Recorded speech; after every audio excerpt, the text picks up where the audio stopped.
শীতের সকালে রোদ হচ্ছে, এই জন্য ছাদে ইট পাথরের এই শহরে। সো এরকম শব্দময় এই শহরটা কেমন লাগে?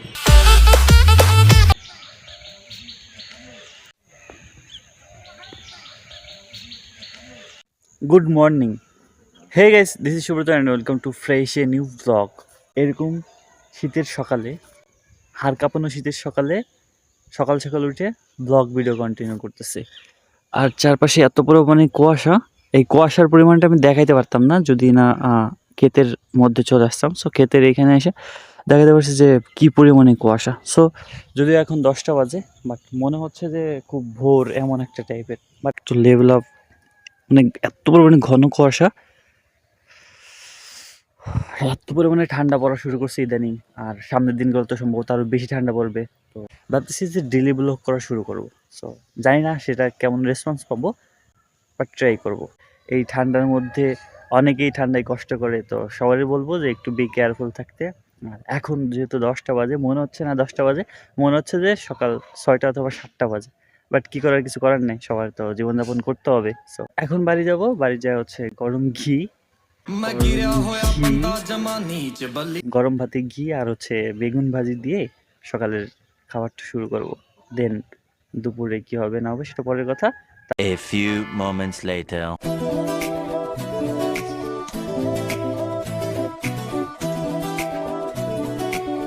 A few moments later.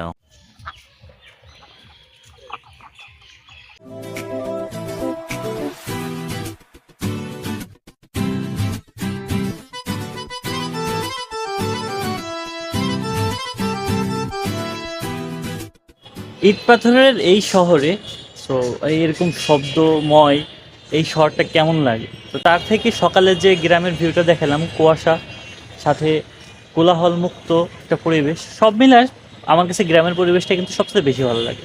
তো যাই হোক, এখন হচ্ছে দুপুর time, so lunch time.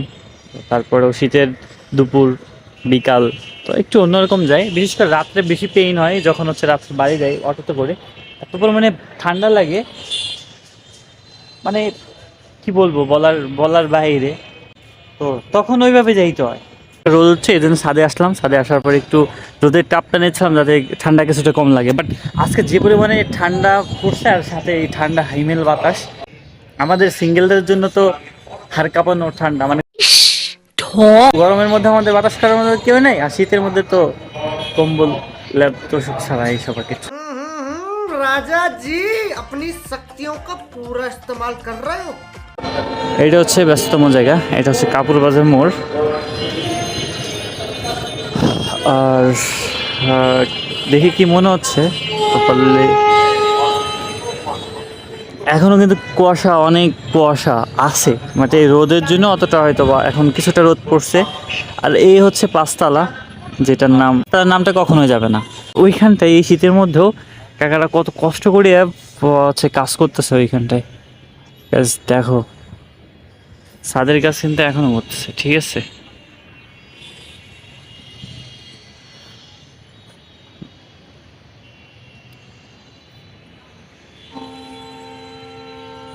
Gas, এই শীতের মধ্যে আফসোসের একটা ব্যাপার হচ্ছে, এত শীতের মধ্যে এই জ্যাকেট ট্যাকেট পরা, তো শীতে কোনো রকম হয়তো বা ম্যানেজ করা যায়। বাট যেটা রাজবাড়িতে আমি খুঁজে পাইনি, রাজবাড়িতে অনেক কিছু খুঁজে পাইছি, বাট যেটা আমি খুঁজে পাইনি সেটা হচ্ছে একটা গার্লফ্রেন্ড।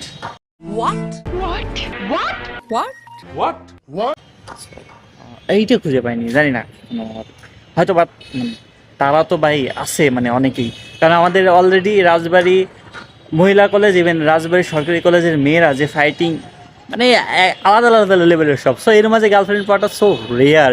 মানে এদেরকে নিয়ে আসা মানে কি হবে, এদের মাঝে কিছু খোঁজা মানে রাসেল ভাইবারকে নিজের সামনে এসে বলা যে ভাই আমাকে মারিস না, ঠিক আছে।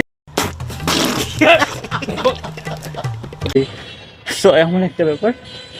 তো এমন কিছু ব্যাপার হয় আমাদের রাজবাড়িতে, শুধু রাজবাড়িতে না, রাজবাড়ির বাইরেও, ইভেন আমাদের পাশের জেলা ফরিদপুর সারদা সুন্দরীতেও, মানে এমন এমন ঘটনাগুলো ঘটে। সো সেগুলো না কন্ট্রোভার্সি ছাড়া আর কিছুই না, মানে জাস্ট ফান ছাড়া আর কিছুই মনে হয় না আমার কাছে।